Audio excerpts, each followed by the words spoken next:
So the rationale of today's talk is all about looking at music in the power of design and where the synergies collide. For me personally, as a journalist, it's a topic I cover.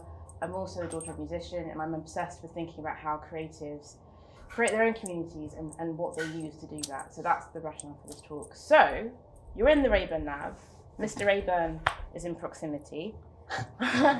Please could you tell, for those who don't know the story, the origin of the brand, why you chose this particular corner of Hackney, and how you've been able to integrate sound design and the influence of music into the space in your brand aesthetic. Gladly. I'll just mirror what Yasmin said as well, just to say thank you for being here. For anyone that doesn't know anything about me, my name is Christopher Raeburn. I started my own company now back in 2009, and I started it with a really simple premise. I took one military parachute, similar to the logo you can see from our brand over there. Took one parachute, I deconstructed it, I made it into 8 garments, and I called the idea not made in England, but remade in England. So it's remade in England. And over the last now 14 years or so, we've been very fortunate to grow a brand where our whole focus is on what we call responsible design. So when you look around the studio here, everything you will see has either been remade from something else, like fireproof healer suits, these are called, or air brake parachutes that you can see in the window, or silk maps that you can see over there. So it's either been remade from something else, it's completely recycled, or it's organic cotton. So we call it remade, reduced, or recycled. So in 2 minutes, that's the last kind of 14 years of my life. And the reason that you've made your way all the way here, I know some of you have been kind enough to come to the store in central London before, but what's really unique about this building is you are in the old Burberry textile building. So anyone that walked along from the station, maybe you might have seen there was a Burberry shop there, which seems a little bit alien in the middle of Hackney, right? But it's because it used to be the factory shop for Burberry. And this factory, and there are 2 blocks, so when you leave, maybe walk around the corner here and you'll see there's another big block here. The factory is called Polikov's, and between about 1935 and 85, it was making hundreds of thousands of pieces for Burberry. Then it became the headquarters for Burberry. So before they moved into Haymarket and Horseferry Road and became multi-billion pound company, it's kind of cool, right? That actually they had their setup here. And then we've had suppliers that do our buttons and zips and you name it. They've walked through doors and go, oh yeah, I remember when this was Burberry. And what's really cool is that even the archive for Burberry was stored here. So anyone as geeky as me might have heard of an explorer called Shackleton. Shackleton went to the South Pole. Burberry made his equipment from cotton gabardine. It was stored here. So for me, that's really cool to be somewhere with a bit of soul and a bit of history. And, ultimately, I hope it kind of leads into the conversation for this evening and gives a little bit of context. And then, apologies for any of the faffing with the TV, but I just wanted to show you a little film that we did really early on for the company, which hopefully explains how we've kind of tried to integrate, I think, music and sound from the very beginning of the company. So we've, over the last 14 years, gone from doing really tiny little installations to big presentations to full catwalk shows at London Fashion Week, 600 people. But I'm really proud to look back at things like this, which is a little animation.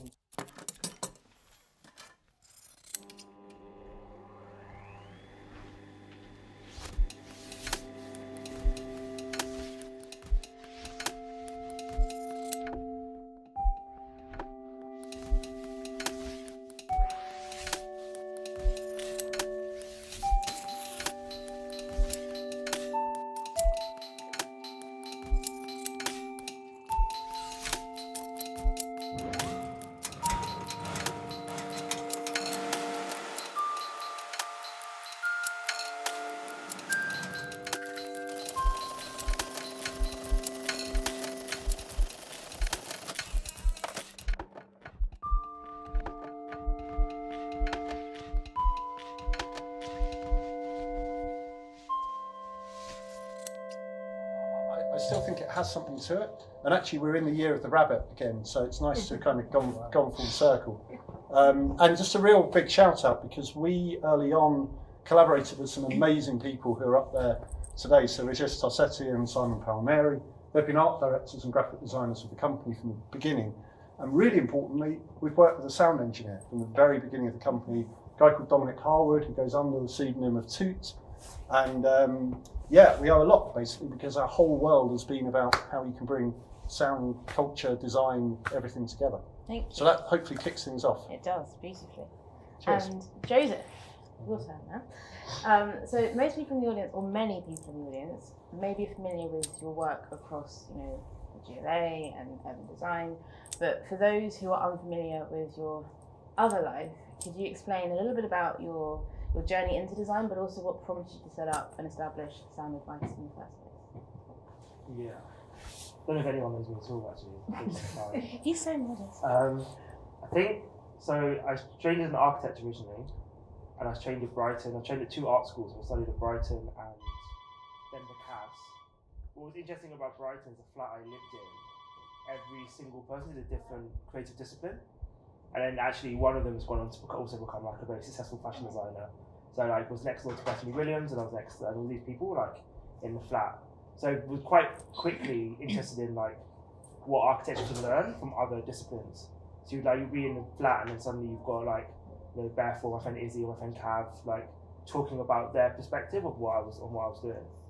And I always really enjoyed that. So I always had this kind of like desire to like stretch the boundaries of architecture. And then I just loved music as an art form. And then that was kind of it for like 10 years. I just went then down a very more traditional design route, worked in practice, designed buildings, did some schools, that sort of thing. And then as you do, as you do. Yeah. But not like bread and butter architecture, nothing particularly experimental. But always loved like music. And then in the second year architecture, we had to do a library. So I did a music library, and I did a music library based on the production style of Jay Dilla. So I tried to take Jay Dilla as a reference as a starting point rather than like a traditional, like start with an album rather than a piece of architecture, which often traditionally do. And then again, kind of parked it, didn't really think much of it. And then ended up working at City Hall, got a bit disillusioned with architecture, decided to like end up working for City Hall, so for the Mayor of London, where I then met a woman called Pooja Agarwal, who's my business partner at Sound Advice, who also runs a social enterprise called Public Practice now. And we were just talking just about how like dry so much discussion about city making is. And it never felt like a cultural form or something that was like, people live here, people do everything you do in society is somehow, most humans, is somehow a response to a piece of urban design, a piece of design, a piece of architecture. Yeah, architecture just isn't part of the like, cultural canon of society. But actually, look at the music scene or the fashion scene in London, it's so exciting. And for some reason, architecture never really felt like it was part of that like wider, exciting movement or creativity. So we then were asked to write an essay for a magazine, and we were just like, we really don't want to do that, sounds really boring. What would we actually want to read? And we wrote this piece called Sound Advice, which was about, the conceit was, we were asked to write an essay about diversity in the built environment. And we just wrote all these tips of like what you should do if you're black and brown in architecture. So it was like, make sure it always looked good, you should be the first one photographed in an event, like all these sorts of things, like like saying things that you people didn't, and then we just put each tip had a song that went with it, which added like another layer of context. And we did it, and people really enjoyed it, and then we did parks, and then we just completely ignored it. But it was called Sound Advice. And then about a year went by, and lockdown happened, and an architecture charity asked if we would take that idea and bring it to life as an event, like a digital event.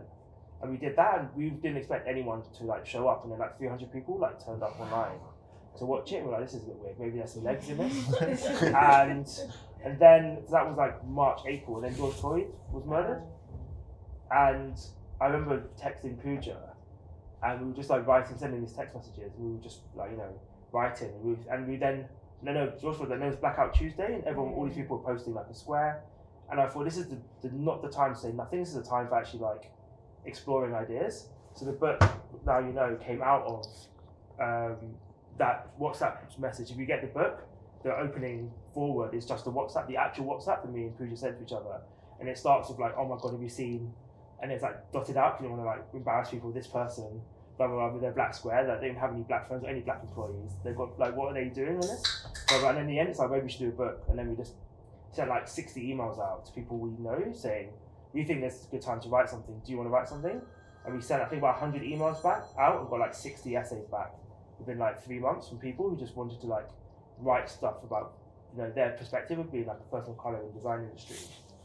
And then we this process of making a book, and then we thought, oh shit, we're going to make a book, and we're doing these events, we should probably have a brand, we should probably like make this real.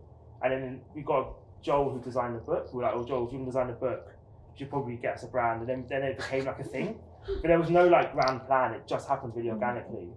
And then over time, I really believe in the idea of praxis rather than practice, or at least that's how I think about stuff, which is praxis is practice in the absence of theory. So we weren't referencing like theoretical ideas, we just got on with it. And over time, we then started to uncover people, and we then started to link people like Paul Gilroy and Toni Morrison and Edward Glissant, all these writers who then write about music as the foundational aesthetic for like black culture. So like Toni Morrison always talks about how her writing is inspired by the construct and the form of music, and how it's effortless and it feels easy. And then people like Paul Gilroy talk about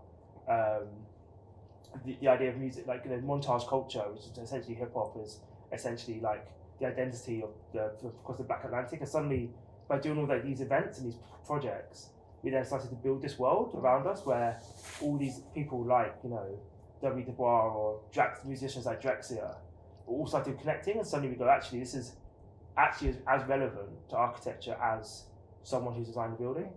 Like suddenly, you could see if Edward Glissant and Paul Gilroy's conceit that music is the starting point of a black aesthetic.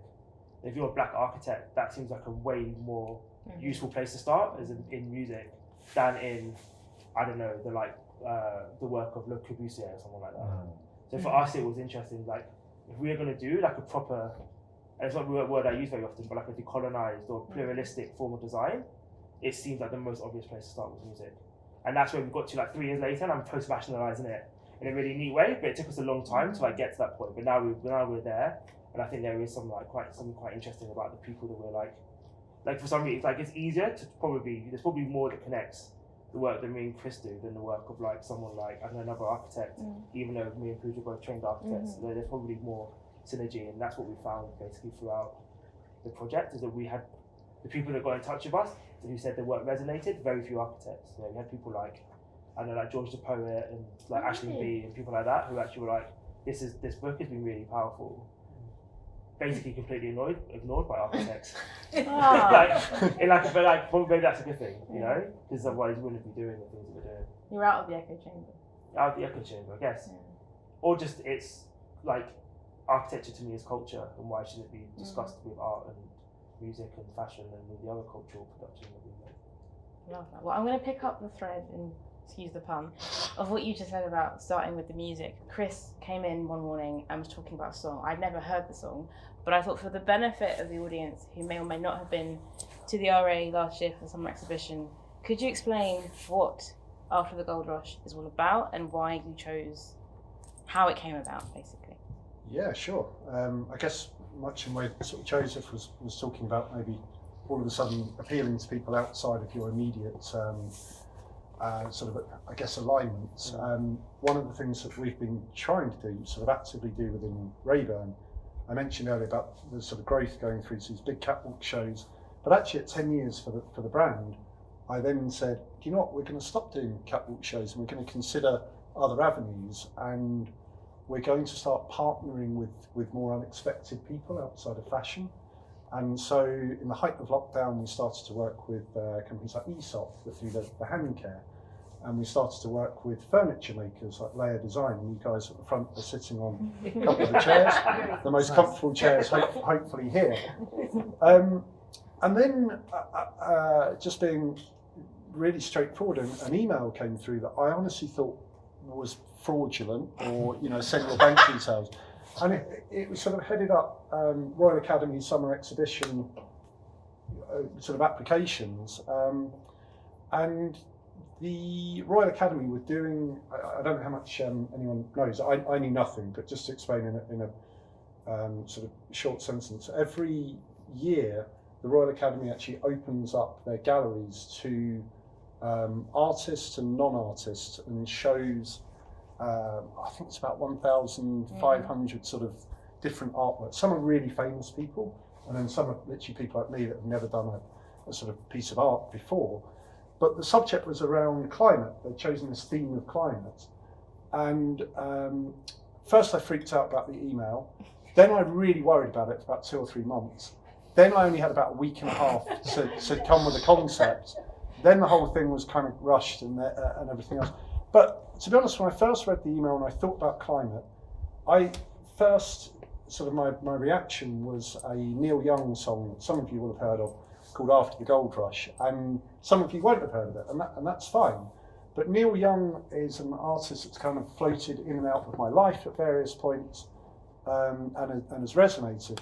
But the song After the Gold Rush has always, I guess, stayed with me, and I'd sort of urge you guys to have a little listen maybe when you get home or anything else, simply for the fact it was written ages ago, now 50 years ago, and it has this amazing lyric within it, which is, look at Mother Nature on the run in the 1970s, right? Look at Mother Nature on the run. And the way that it's sung is so beautiful, and it's always stuck with me, and I remember hearing it as like a late teenager. And so when I saw this brief and I saw the email and I thought about climate and I thought about, well, okay, how do I make this relevant? And how do I probably make it more culturally relevant for lots of people to understand in a kind of really, I guess, manageable way? But then how can I also bring in my practice? And how can I bring in the world of RÆBURN? So the piece that you see there is actually, it's a remade artwork. So we actually took one of the light boxes from our old shop. We had a shop on Newburgh Street before we moved to Marshall Street. We took this light box, and the map that you see here is of the Aral Sea. It's an original map from the 1970s. So back to that theme, look at Mother Nature on the run in the 1970s. And it features the Aral Sea. And if anyone's heard of the Aral Sea, you might know, particularly it's very well known because unfortunately cotton growing in the area, they've drawn all of the water, a lot of the water out from the sea, and it's about 20% of what it used to be. And you can look online at Google Images of how this whole vast sea has completely sort of dissipated, gone away, to the point where at the Aral Sea, there are boats and there are ships in the middle of the desert where there used to be a sea, right? So I just thought it was almost like this cartography of time, getting this really beautiful thing from the past, and then layering it, of course, with our parachute material and what we're known for, and then putting it in a gallery. And then the craziest thing happened, that it sold on the first morning to a private viewer, a private bidder and things. And I retired as a fine artist. I don't want to mess anything up, but you know, it's an amazing journey, and it's something I guess I'd like to kind of maybe come back to. But yeah, I'd like to think it sort of appealed across different ways, but it was still something really personal to me, and I think that's what design and art and culture all coming together should be about, right? I mean, Joseph's story is so personal and really honest about the way that you've navigated things. But I thought it was really compelling the way, when you didn't know what to do, you went to music first to kind of figure out where your North Star was as a I suppose I did. You know, there's always 5 or 10 artists that are always bobbing around on my top list on Spotify. I've still got a mini disc player. you know, that just I used to have one. Yeah, they're still my favourite. Absolutely incredible. They're the sort of thing that I'm never going to get rid of those mini discs, because I know on each of them they've just got all of these nuggets, right? But it's not quite the same in the digital space, or fully digital. There we go. A little story. So picking up on that theme of speaking truth to power and using music as a vehicle for that in a similar way that you've done here, Joseph, could you tell us a bit more about how you essentially use music to address the many, many elephants in the room when it comes to discussing topics around design, diversity, architecture, the built environment? How have you been able to use music to convene and moderate these conversations culturally? And to help you, give an example. This is a photograph from the event. We did a takeover of Rio Cinema for, it was kind of part of LDF, but not really. It was just an excuse to pick a date, but like, they didn't give us any money, so I don't really want to give them credit for it. But we were kind of, so Sound Advice started off as a space of critique, I guess. It was like observing and being critical of an industry, but we felt that quite quickly wears out. And the conversation in that time was very critical, but for us, or for me as well particularly, was what's the alternative? Okay, so we've understood there's an issue. What what's the alternative vision for the future that we need to get to. So I quickly moved Sound Advice from being this like space of critique into space of production. And we have an interest in immaterial culture as an architectural material. Because again, like we talk about, especially in architecture, sustainability is quite interesting for us. We try to make space with the fewest materials possible. That's not like an explicit aim of us, it's just something that we think, from a financial resource perspective, music is a very cheap material relative to like bricks and timber or whatever. And DJs are relatively cheap too, so you can make space. There are no DJs in the audience, are there? He didn't mean it. They're relatively cheap, relative compared to building a building, right? You put a DJ in the Rio Cinema at 2:30 and they're playing like Bashment or something. It totally shifts the context and the accessibility of a space. So we've done lots of events. And again, everything's always slightly random. We don't plan anything. We don't have because we work full time. And we do other things, we like trustees for organisations, whatever. We don't really have time to think that much, which I think is quite useful, because architecture is like what my friend calls like quite a constipated profession. Like we've got some architects. But it takes quite a long time to like develop, and it's like 4 years from start to finish is the average building takes. But we're kind of interested in the culture of building and this idea of bringing the users and of space much closer to the design of it. Anyway, it's a really long way of saying that we're interested in convening and making space in a lo-fi way. So the first time we started doing events was we were asked to do a talk by the V&A, and we said, what's the fee, blah blah blah, and the fee was quite good, and they were like wanted to convene a panel discussion, and I thought, I reckon with that same fee we could do something way more interesting. I said, out of interest, who's doing DJing in the late? And they were like, we haven't got anyone yet. So I said, hold on, can I have my fee and the DJ fee, and can I put on an immersive experience in the main hall? And they were like, yeah, fine. Just send me a proposal next week and we'll give it a go. So then I spoke to Joel, who's our graphic designer, and I was like, Joel, we've got like potentially like $2,000 out of the V&A to do like a party. and then like, you can do a party. And I was like, well, I didn't say a party, but that's where I'm going with it. And we're just talking about stuff. And I was like, wouldn't it be amazing to do like a shubs at the V&A? And he's like, that's it. That's what it is. So we sent an email back to the V&A, just being like, we're going to do like a shubs at the V&A. We're going to celebrate like Black house party culture inside your building. We're going to do it in the dome. And we're going to bring like basically an amateur DJ crew. We're going to make a film that celebrates like domestic diasporic spaces, and we're just gonna, and then we made all these like t-shirts, and we made like leaflets, and we got someone to write an essay about the context of what people were witnessing, and we just did it, and we had 2,500 people came through to the V&A. And if you go on my Instagram and the Sound Advice Instagram, you go to the shubs of the V&A, it was like absolutely crazy. Like my friend's dad did a headstand on the dance floor. Like, it was just like total chaos, but the V&A were like, it's one of the most successful things they've done, because I was going to ask actually, not that I'm hosting this, but what's their feedback? Well, it's funny because first of all, they were really worried about the security. That was their first thing. Yeah. Because they were like, what music are you going to play? And we're like, well, actually, the brief to the DJs was play music that reminds you of your like formative home or your childhood home. So someone did like a Desi set. So the first set was a Desi Bangle set. Then someone did like an Afrobeat set. Then someone did like a Bashment dancehall set.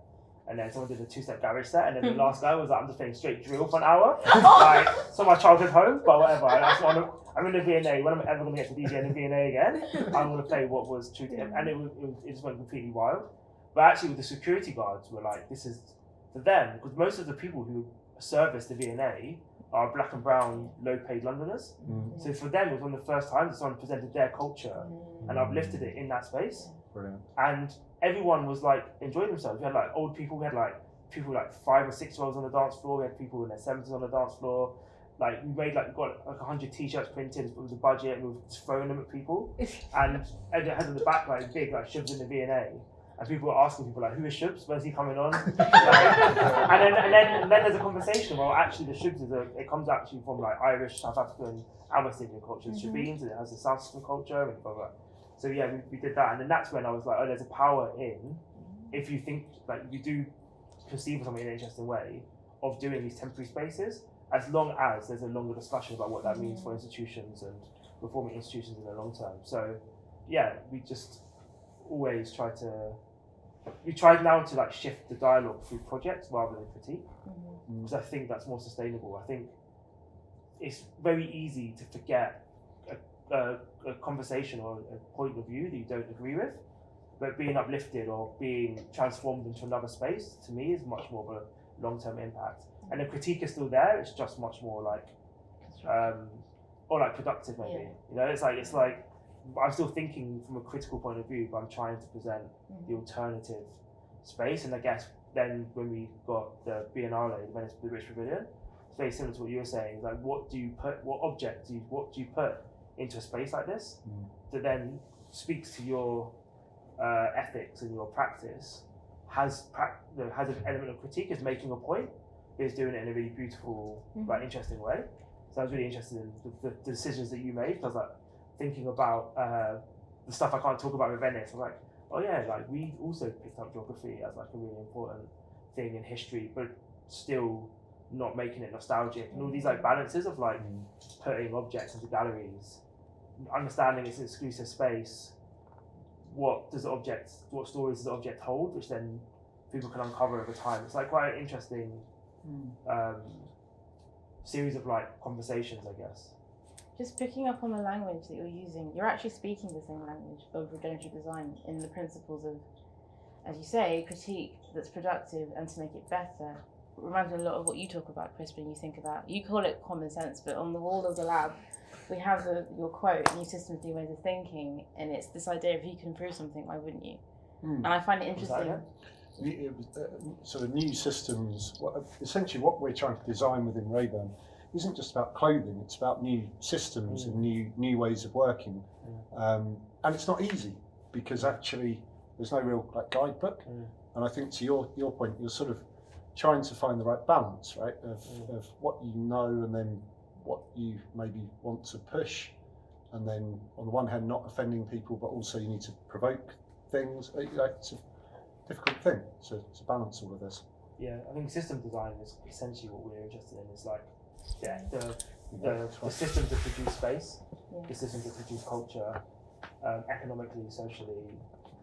So if, like, for example, the photographer that we hired at the V&A, this came out of our own money, came out of the book sales. The value, we were like, yes, because actually a lot of the photographers that work with us always try to, because they know that we're like a not-for-profit social enterprise, always put in a much lower bid, as like somehow it's like, we want to help you, so we're not going to put our commercial rate in. But I always want to like aim for their commercial rate, because it makes me work harder to like make the thing stack up. And I think there is something, and it's like once you decide, someone said to me, like, once you decide to be good, it's much harder to be bad suddenly.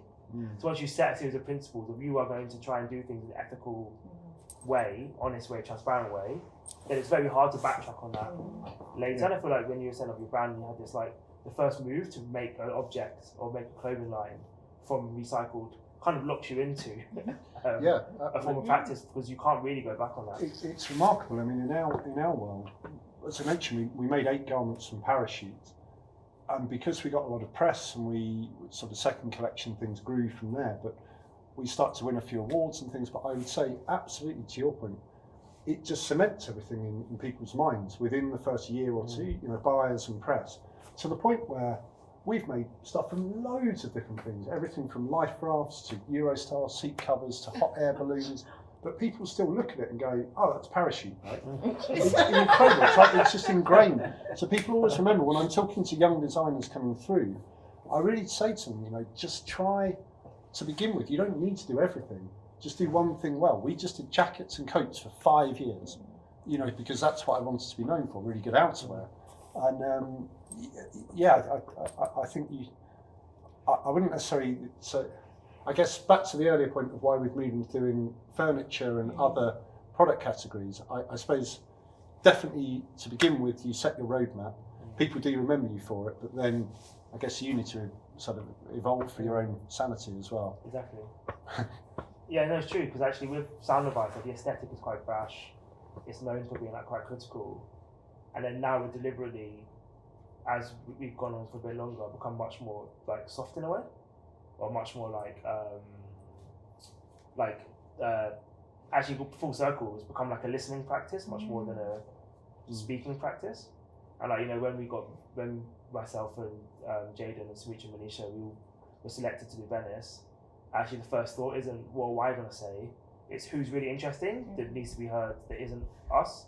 So quite a lot of the pavilion is given away to other perspectives and voices and practices, and that then becomes a much more joyful experience. You know, because you learn a lot more by bringing in experts or whatever, you know, other perspectives, and you know, working with like amazing photographers and saying, actually, this is what the thing is. What do you think? And actually, I remember like one of our photographers, Eric, was always like, "What do you mean there's no brief? What do you mean I can do whatever I want? Like a short film? Yeah, do what you want to do. Like the whole point is we like your work, and we want you just to do your work. I want your eye to capture what we do, and through your, you know, Darren here has shot some of our like events." And I really don't want to, like, we create a space where we hire people, we ask people to capture it because we want them to, like, we want their perspective. It's not me, like, going, you need to take a shot where I'm, like, at this angle and the light hits me like this and this, but, like, where's the fun in that? You know, and I think there is, like, that, and I think that's the key message about our practice about the built environment is there's something quite amazing about devolving responsibility, particularly in architecture, because there's so much responsibility that's held into such a narrow group of people. Even if architects are more diverse, it's still like 3 people designing homes for like 200 people. The ratio of like influence to user is so much broader that I just feel like the more you can devolve responsibility to people, I think the more interesting things become. And I think that's kind of where the practice has got to now. It's like we set a framework up and then people fill it with their creativity, and that is great. You know. Love that. And that's some natural organic bouncing off of conversation, which proves they are aligned. So my next question, you know me. Next slide, please, Chris. Yep. Is you've actually, over the course of the duration of your brand, got quite an eclectic mix of creatives and musicians that call upon you when they have photo shoots or live gigs that they need. Can you just explain whether or not that was your intent when you set out to be the go-to? Yes, so for anyone a little bit further back, on the screen is various different folks wearing RÆBURN, everyone from 50 Cent to Dua Lipa, Stormzy, Wiley, Sergio from Kasabian, then even models that cross over into eco-activism, like Lily Cole, Nick Worcester, who's I'd say quite a protagonist within the menswear world. But the truth is, it's probably the area that I've been most challenged with, actually, in terms of that sort of PR and ambassador side of things. But with RÆBURN, we've never followed trends, and yet your items, your photographs and everything else always end up on trend boards, right? It's amazing how often friends that work for big companies send me a WhatsApp or whatever, look who's on the mood board, right? And that at least tells us that we're doing something right. And then it's a really natural step that a stylist for, you know, an artist like we've got on the screen here would reach out because of the relevance of what you're working on, right? Because there's always something in the zeitgeist. You know, the black chair that you're sitting on at the moment, this is made from air brake parachute that you can see overdyed. Without naming all the sportswear brands with 3 stripes, right?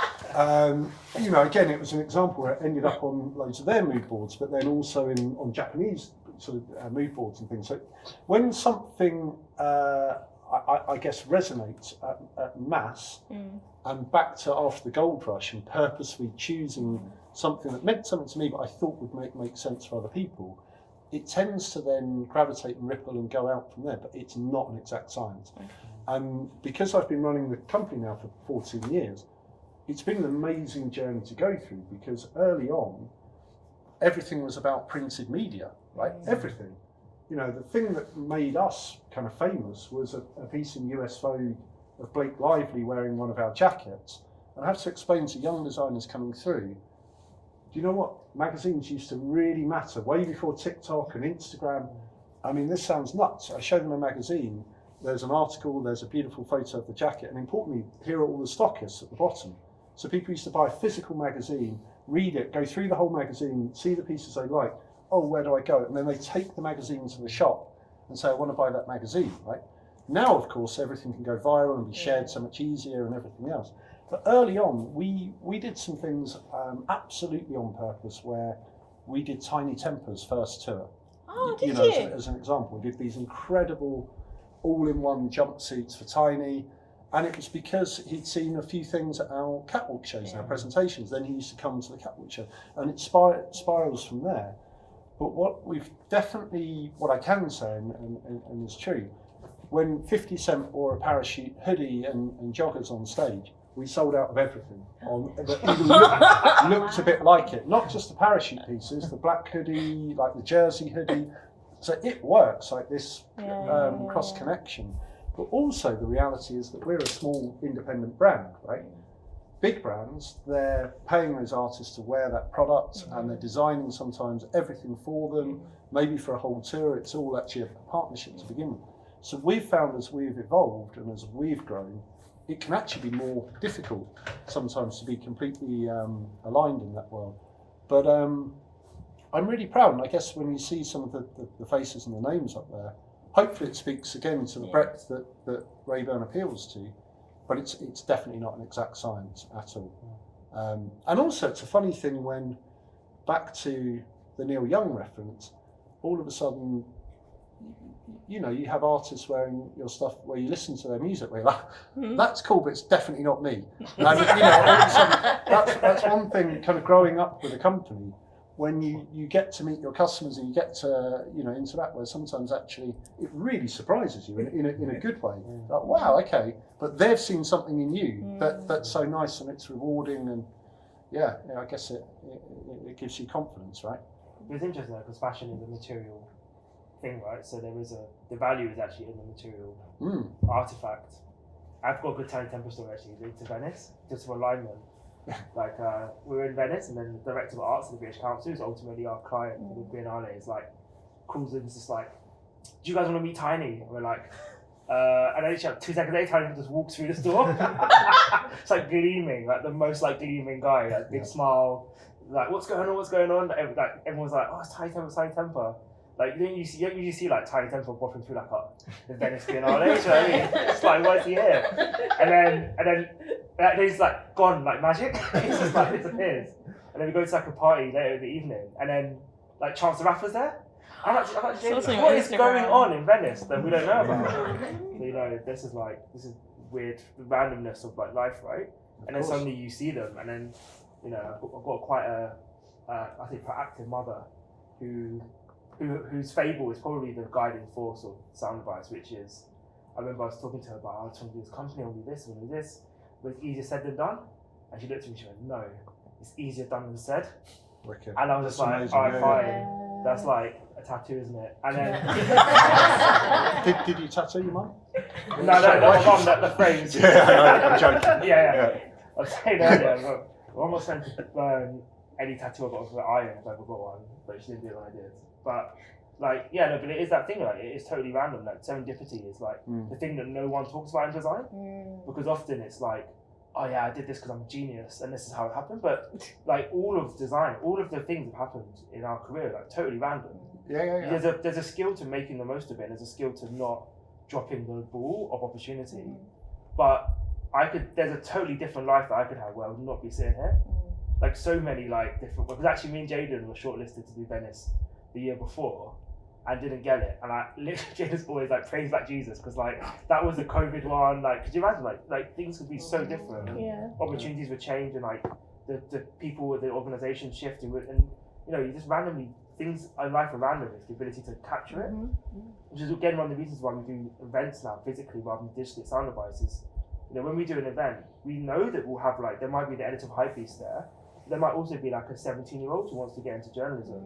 And for me, it's like, how do I know enough people to go, you need to talk to this person. And these are the things, but that happened to me that changed my life. The random interaction with someone, come to do an internship here, then suddenly become an architect, life changes. So that randomness, that chaos is actually really important to not act like it doesn't work, but actually create more space for those random interactions to happen. I'd say the biggest catalyst in all of this is just doing things that are different, right? Because the moment you're doing something different, interesting, people are like, if you want to be interesting, be interested, right? And so you naturally attract curious people, I think, that then want to sort of get involved. But I think there's value in the material artifacts. I hear that. So my last question for you, Joseph, is imagine I had the power to cut you a blank check, and we were talking about big check. A big blank check. Like Lottery Community London. Literally on that level. You know, and I know you have got some significant capital projects up your sleeve, but in terms of looking at London in blue sky thinking, how would you see the role of music in terms of the role it plays in London's future urban design and design story for the future?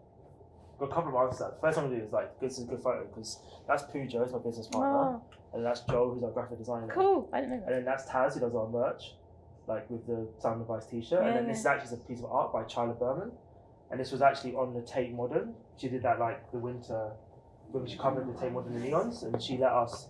So that image previously we had We Are Here. She let us borrow one of her art pieces and put it in the foyer of the cinema. So as you walk past the high street, you saw the ice cream van, and it was like amazing to place that object in that space. The idea of like, the Rio Cinema is interesting because there's a cinema. It's like the reverse of the RA. It's like putting fine art into like an everyday space and giving. It was there for 2 weeks. Everyone going to the cinema suddenly got access to this piece of like priceless, literally priceless art. And then the other thing is like when you then take on the Biennale, it's like the opposite things. Like how do you put things, objects of your culture in something of power? Like anyway, so this idea of objects in space is like a recurring future mission of ours. I think two things with music. I think one thing is I think the economy of music is really interesting. So I'll give you like a sensible answer and then more like I don't know. Blue sky. Not blue sky. It's like Random. Pondering, random thought.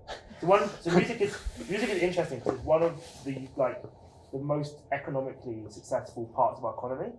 Like we always society's always talking about banking and like this and that, but actually like music in terms of what it does for, it's relatively low access. You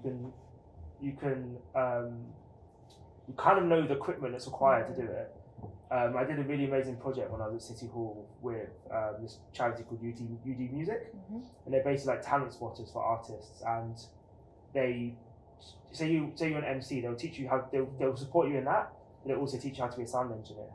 So I think one of the things about the built environment is it's basically economics. Like everything you see around you is basically a representation of some sort of economic system.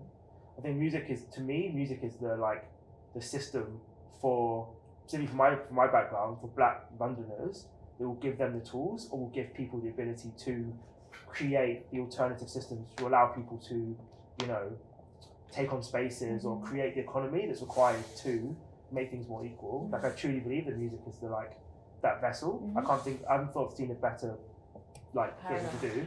So therefore, to me, music is like a very important economic thing on one hand, and then I guess more spiritually.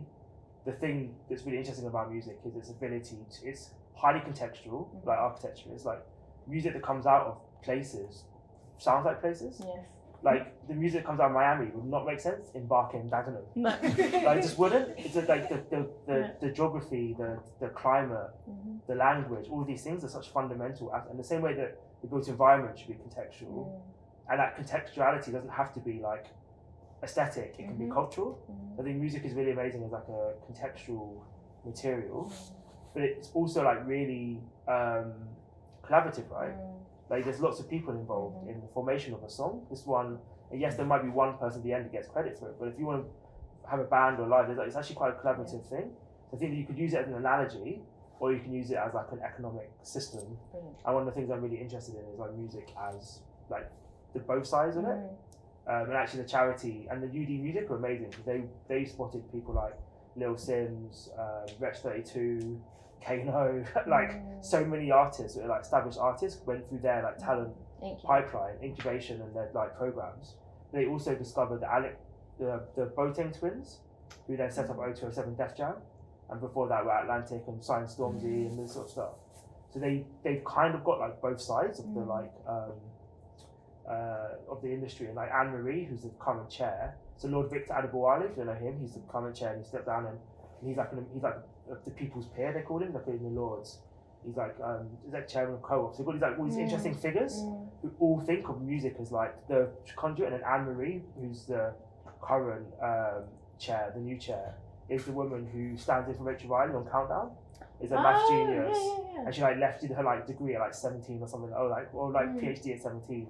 So all of these people who from all around like the economy all have this like mission to make music, this like opportunity, and I think that's interesting. I'm not sure how many other cultural disciplines have that sort of like wildly broad appeal. And I remember like Fran Lebowitz in her like Pretend It's a City series always is like there's no one loves anyone more than musicians.